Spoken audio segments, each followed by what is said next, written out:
This is question number 7, chapter 10, light, reflection and refraction. The question is, we wish to obtain an erect image of an object using a concave mirror of focal length 15 cm. What should be the range of distance of the object from the mirror? What is the nature of the image? Is the image larger or smaller than the object? Draw a ray diagram to show the image formation in this case. So there are three questions for us. One is, what should be the range of distance of the object from the mirror? The question 2 is, what is the nature of the image? And the third one is the image larger or smaller than the object?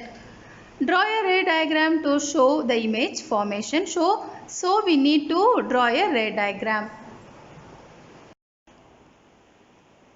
To answer the first question, what should be the range of distance of the object from the mirror?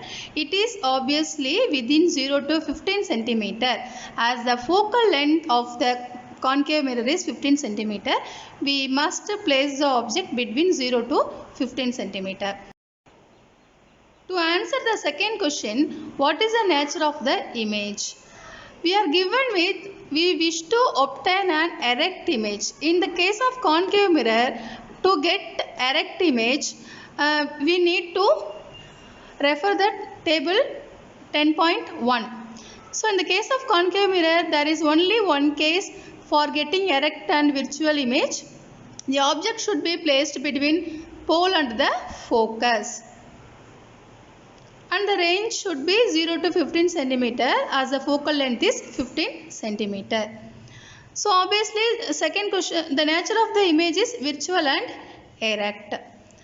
The third one is the image larger or smaller than the object?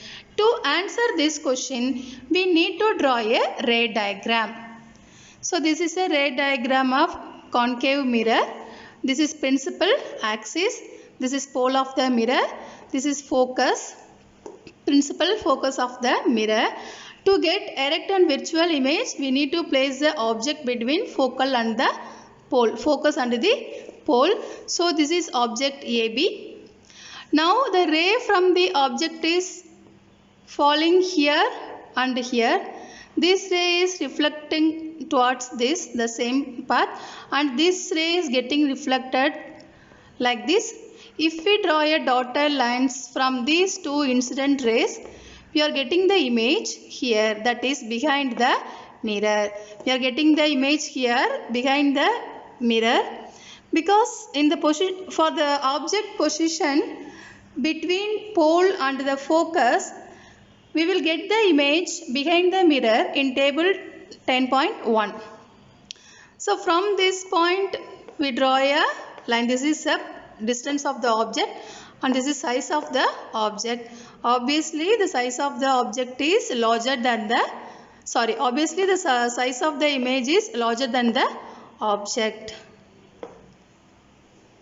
This is ray diagram of the question number 7.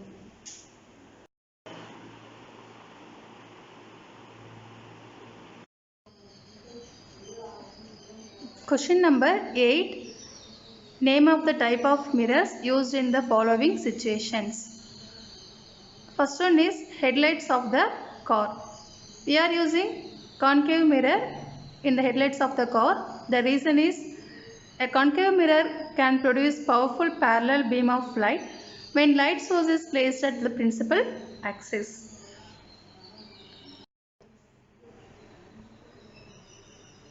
Second one is side rear view mirror of the vehicle.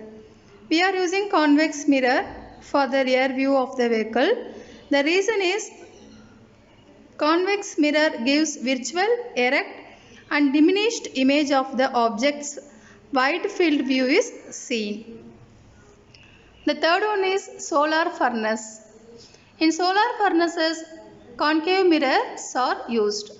The reason is, concave mirrors are convergent mirrors, therefore it converges the light that incident on them at a single point, that is focus of the mirror.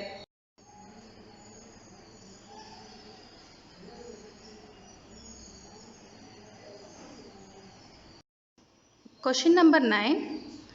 One half of the convex lens is covered with a black paper. Will this lens produce a complete image of the object? Verify your answer experimentally. Explain your observations. To answer this question, we need to draw a ray diagram. In the case of convex lens, all the cases except when the object is placed at infinity, except that case, rest of the 5 cases we can have a image if one half of the lens is covered with a black paper. See the ray diagram.